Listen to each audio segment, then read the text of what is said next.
Herri inauteriak, iragana, ateioka. Media Bask eta Naiz Irratia.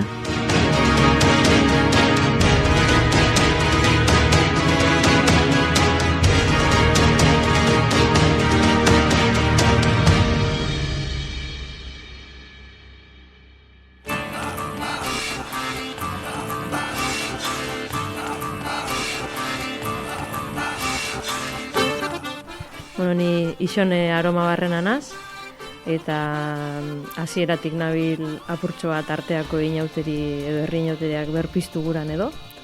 Eta, ondino hor, buru belarri. Ni Arantzaldeko Añibarro, eta arteako kokomarroak taldeko kide, bertan lanean, hasi ginenetik, azkenengo 4 posturte hauetan, gauzak antolatzen.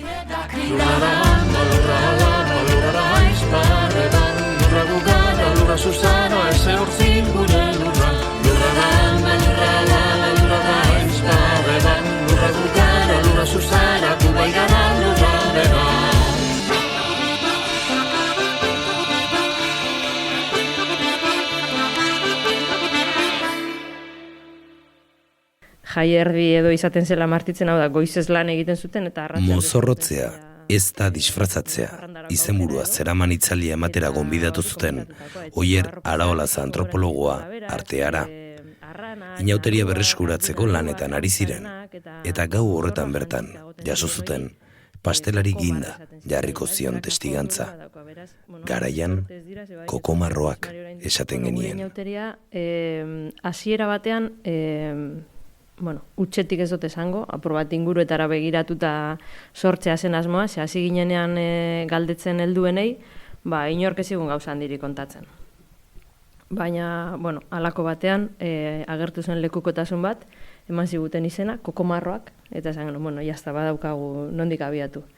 Eta zeo zer deskribatu ere egin ziguten, narruekin ateratzen zirela, erropasarrekin ateratzen zirela, arranak eramaten zituztela, ordan, apurtxo bat esango dugu librea dela, mozorroa, horrela izan behar du igual, eta, berezitasun horiek saiatzen garela mantentzen, ez agian guztio, baina bai batzuk. Testigantza hori badakizuen noizkoa den, edo noizko inauterei egiten zien referentzia? Ez dakit erantzuten zehatz noizkoa den, baina lekukotasuna eman zuen gizona, Luis Mari Amundarain, oraindik bizi da.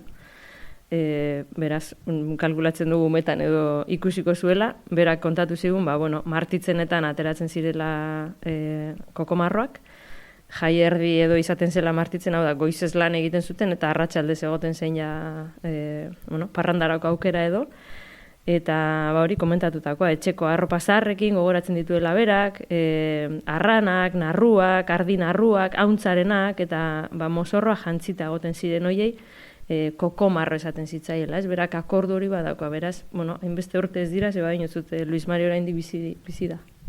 Eta berreskuratu duzuenean, nola dira jantzi horiek, jarraitzen du izaten, pixka bat norberak topatzen duena, edo arautuxeago edo dago? Arau zehatz eta itxirik ez dekogu, baina bai saiatu izen gara, Izonek aipatutako testigantza horretatik bat irituz, eta batez zelan jauteri tradizional hori berreskuratu alde batetik, baina, ez dakit sortu, nahazte horretan, baina bai beti naturagaz lotutako iruditeri bat, narruak aipatu goguz, arranak aipatu goguz, natura, lurra, horrekin lotutako mozorroak. Eta materialak, eta, ideia azken baten badabe bai, mozorrotze hori eta identidade hori, bakoitzan identidadea eskutatzea. Testigantza horrek emantzizuela bidea, ez? Nola baita berreskuratze lan hori abiatzeko, nola izan zen prozesua, behin testigantza hori jasota? Testigantza hori iritsi zitzaigun justu, Oier Araolaza hitzaldi bat ematera etorri zan egunean. gure asmoa zen, pixka bat herriko zaharrei eta galdetzea, ez? Nolakoak ziren inauteriak, baina ez hitzegun ezer irizten, orduan esan genuen, bueno, asmatu behar badugu izan dadila zerbait koherentea, ez? Eta gonbidatu genuen, areto bete jende, bildu ginen, eta, bueno, entzun genituen Oierren azalpenak, neguko jaiak, eske errondak, eta bukatzeko inauteriak. Oier joan, eta gau hortan, gure... Itzaldia zen, oroar, neguko jaien ingurukoa edo, ez? Bai, izenburua zeukan, mozorrotzea ez da disfrazatzea, aprobate Arantzak esan duen horretatik, ez? Mozorroak badauka identitate aizkutatze hori, eta pixka bat hori kontatu zigun, baina egin zuen errepaso bat neguko jaiei buruz edo, ez? Eta itzaldi hori bukatu, eta handik pare bat ordura, mezu bat. Taldekide baten mezu bat. Nire osabak hau kontatu dit oraintxe bertan. Koko marroak ateratzen zirela hemen, eta esan genuen jazta, badaukagu nondik tirakasi. Itzaldi hori antolatzearen helburua bazen, inauteri bat berreskuratzeko asmo bat edo.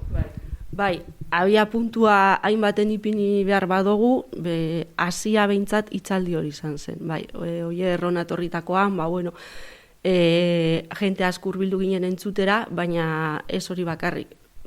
Itzaldia ustot barrura heldu jakula, eta hortik bartu genuen indarra eta gogoa aurrera egiteko. Batean, itzaldiarekin bat pum, ez? Kokomarroen erreferentzia hori, eta nola izan ziren hurrengo urratsak? Hurrengo urratsak, nola esan, ez ziren errazak izan, konfinamentu sasoia zelako. 2021 azari gara, bai ez? 2021 garren urtea zen, eta baimenak eskatzea eta ezen batera erraza izan. Baina, jendea gogotsu, aurrera, tarte horretan eskatu genien laguntza baita berbategi, hemen, Arratian badago hiztegi bat, berbategi izanekoa, Juan Txurrekalde eta Angel Larreak hainbat elkarrizketa egin ondoren osatu zutena, eta beraiei galdetu genien, pertsonai bat errenai genuke, ez? Bizkat auzoetara begiratuta esan genuen, erreko dugu hemen pertsonaia bat, nola deitu aldiogu, eta eurek esan zerrenda bat pasa ziguten, eta hemen ondoko herrian diman, omen zegoen kuberue deitzen zioten tipo maltzur bat, eta esan genuen, hartuko dugu, gainera ondo kerrikoa da, beraz, kuberue dituko diogu. Guzti hori ja martxan zegoen, eta hala ere ez genuen baimena lortzen kale jira hori egiteko. Ez zegoelako baimenduta, orduan, manifestazioa egiteko baimena eskatu, orduan bai, lortu genuen baimena, eta distantzia neurriak eta bestelakoak errespetatuta atera ginen, ze jendea gogotsu zegoen, eta hemen geratzen da ezin zen esan. Aipatu duzu, Kokomarroen erreferentzia zenuten, geizkile hori edo, ez, geiz guztien erantzule egiten den hori diman topatu zenuten, ze zaugarri gehiago ditu arteako inauteriak? Kuberue hau gaizkia bai izango zen gure Markitos edo gure Miguelotzin izango zen, bai.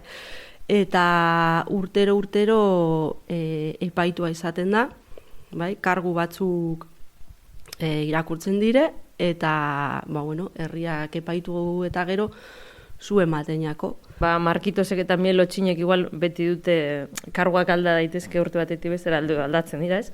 Baina beti dute antzeko itxura esan dezagun, ez? Beti ez dakite Markitos traje beltza edo kollar hori edo kuberueren kasuan hasi ginen urtean koronavirusa zela eta buruaren itxurak hartu zuen olako koronavirusaren zera traje ipini genion, baina gero hurrengo urteetan erre dugun hori transformatu da, ez? Izan da QR, Green Pass hori, iaz izan zen, hurrengo urtean izan zen Iberdrola dorrea, hurrengoan izan zen Palestinako sarrazkia dela eta tankea, Israelen tankea, baina horrein bat sponsor zeuzkan, ez? Kontsumitzaile moduan guk ere igual badugulako ardura, hori irudikatu nahi genuen, eta igual hori da pixka bat, desberdina edo. Ez da kuberue hori erretzen urtero orain, nalako elementuren bat da erretzen. Kuberue dauka izena, baina ez da pertsona bat. beti ez da pertsona bat, hori da. Eguna bera nola izaten da? Nola pasatzen da eguna? Lehenko noiz ospatzen duzue, eta nola pasatzen da eguna?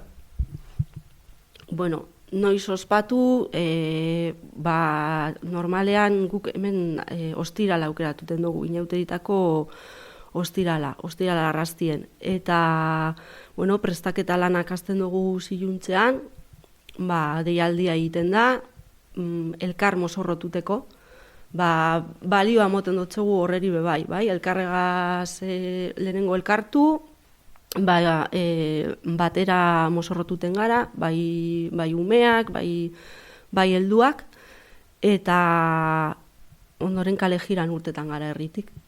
Kale jira horretan, musika goten da, baina bestela ahotsik ez.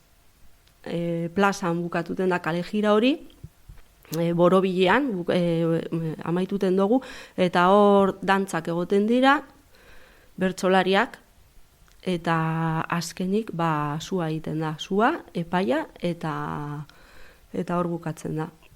Eta epai hori nork gidatzen du? Ez da antolatzaileetako bate besterik gabe, edo bada pertsonajeren bat hor, edo? Inauteriak baino apur lehenago egiten dugu olako deialdi moduko bat, batzar bat edo komokatzen dugu, ez? Erabakitzeko urte horretan kuberuen nor edo zer izango dan, zer irudikatuko dan, eta gero, batzar horretan egondan eta hiko batek hartzen du idazteko ardura, eta agian beste batek edo arisek berak irakurtzekoa, gero epaia irakurtzekoa. Beraz, lanak banatzen ditugu moduren baten. Eta esan duzu 2008 batean, pandemia garaian, gero hura pasa zen, honezkero beraz beste 3 behintzate izan dira, 4 guztira, ze eragin izan du herrian, inauterien bersortze honek edo berskurapen honek? Ez da galdera, erreza guzti dut hori. Egia esan, lehenengo urtea, baipatu dugu, koronavirus urte izan zela, pandemia betean geunden, eta urte hori oso berezia izan zen, ez lehenengo urtea izan zalako bakarrik, izonek aipatu dago ez, zelango zailtasunak egon ziren, baimen aldetik, kalera irteteko, elkartu alginen, ezin ginen elkartu, eta eguna iritsi zenean eta batu ginenean, elkar janzteko, prestatzeko, musika eta bar, hor sortu zen, momentu horretan sortu zen giro oso berezi bat, ez? Energia berezi bat sortu zen, eta izan zen gauza bat nahiko potentea gero gure artean asko komentatu genduena. Eta hurrengo urteetan aurrera joan da, nik uste talde kohesiorako, herri kohesiorako bebai balio izan dauen gauza bat dala. Baina hor dekogu beste erronka bat honegaz lotuta. Alde batetik gazteak, izango ziren nik ustot, mendik aurrera ez, dekogun hor erronka nagusi bat gazteak erakartzea eta gu esparte hartzea eraktibo batean. Eta bigarren erronka aurreko urtetako indar horreri eustea. Egia da Arantzak aipatu duena energiarena, nik uste dut lehen urtean saiatu ginela alik eta zabalen edo ezakit kolore desberdinetako jendea erakartzen, eta agian ez genuen lortu, urte zaila zen, egia da. Baina hala ere erabaki genuen aurrera egitea, eta ni neu naiz damutzen, uste dut, ondo joan zela. Eta gazteez gain, nik uste dut, agian, ezakit, gure, laguntalde handi bat gara azken batean, artea ez da herri handia, ez? Eta agian, beste jende bat erakartzen ere asmatu beharko genukeela. Baina, hala ere uste dut, honi eusten badiogu, ez dela gutxi egindakoa.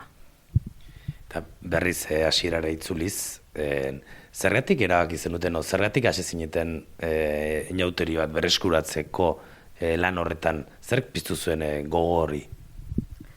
Nik neuk behintzat, ni Durangarra naiz, artean bizi naiz, baina Durangarra naiz, eta Durangon dantzataldeko kidea naiz, eta bizi izan dut bertako pertsonaiaren berreskurapena, etxean gainera oso gertutik, zen nire gurasoak eburu belarri biliziren horretan. eta zurrandien nik oso presente neukan.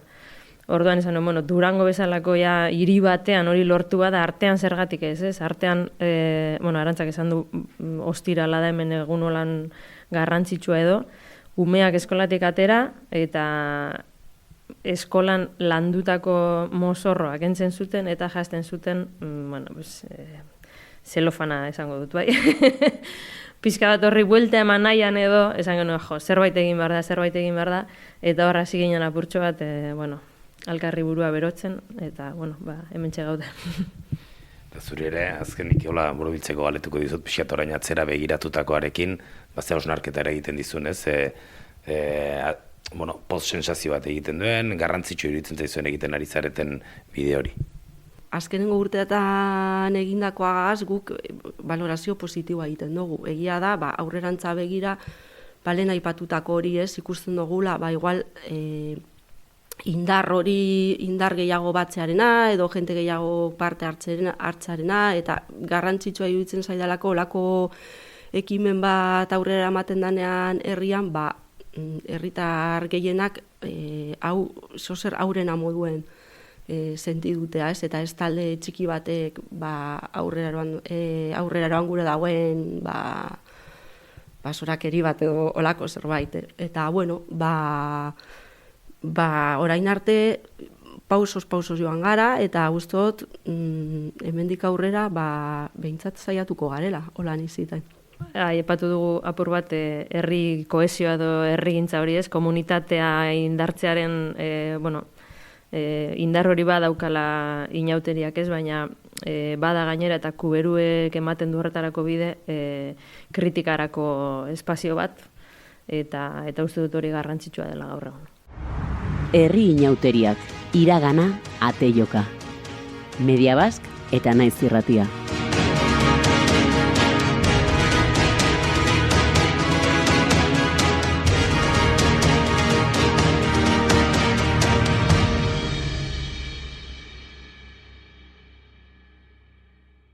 Euro eskualdeak finantzatua.